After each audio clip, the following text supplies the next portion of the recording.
One will be looking at how does the acquisition of skill affect performance. The dot point we're talking about here will be the characteristics of the learner: personality, heredity, confidence, prior experience, and ability.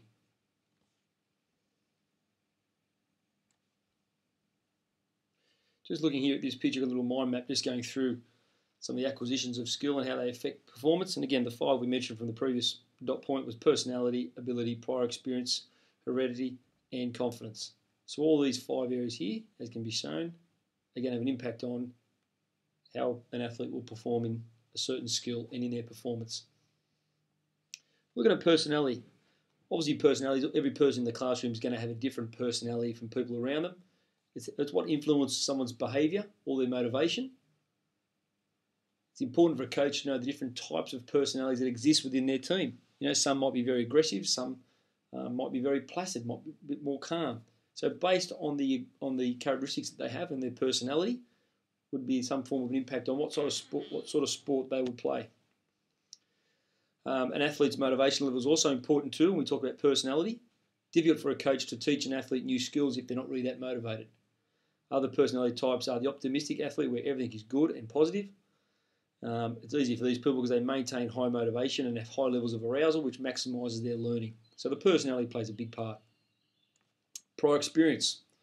Prior experience is the experiences that a learner brings with them. It could be as simple as someone who has seen the skill being performed and has some idea of what it looks like, or is familiar with some of the rules that may exist in that performance. This will help them with the cognitive stage of learning, which is the beginning stage. If a learner has played a similar sport or a modified version of the sport, so you've gone from T-ball to softball, a bit like Shane Castle, he played a little bit of T-ball, wasn't good enough for baseball, so he played a bit of softball.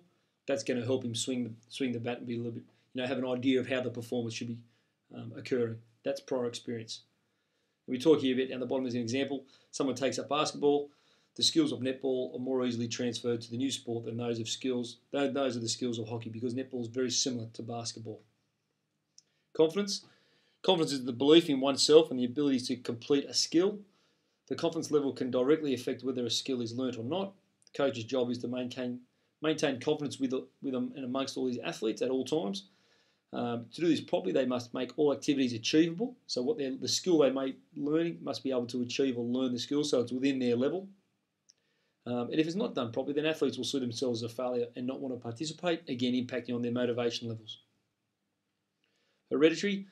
This is seen as the transfer from one generation to the next of a set of genetic characteristics. Some of these things, could be talk about height, body shape and size, skin colour, hair colour, these things here. So we've got, certain sports have specific body types. For example, high jumpers are tall and linear, so very lean, while basketball players are tall and muscular.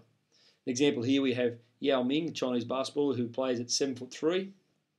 That's how tall he is. He's 7'3". If you look at both his mum and dad, they were both very tall. His father was 6'7" and his mother was 6'3". So because the genetics of the makeup of where he comes from, his mum and dad, they're tall, he's also going to be a very, very tall person, hence why he's 7'3" tall.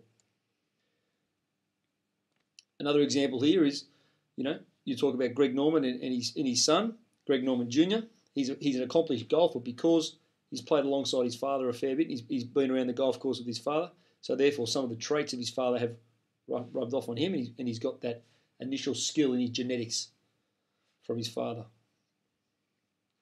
Ability. The ability to learn is seen as the way individuals understand new skills when exposed to them. How quickly this occurs depends on the ability or the intelligence the learner undertakes, and it comes into an account by the coach when they actually are doing the coaching. It is no use trying to teach 6-year-olds how to play offside defence in soccer, because at that age they don't have an idea or they don't have the cognitive skills to allow them to participate in that sort of activity. They need to have a skill level more suitable to their ability. It is essential that coaches always make skills age-specific. They must break them down and make them appropriate for age groups with fun emphasis. And talented young athletes often are mature above their years in using skills such as problem-solving, decision-making and planning, which makes or contributes to a better performance. The last part here is just a syllabus question, is describe how the characteristics of a learner can influence that individual's progression through the stages of skill acquisition. So the stages of skill acquisition: cognitive, associate, autonomous. How do the characteristics of a learner, the 5 things we went through from here, these 5, So prior experience, ability, personality, confidence, and hereditary. How are they going to impact on the learning of a new skill? And that's STEM 31, boys.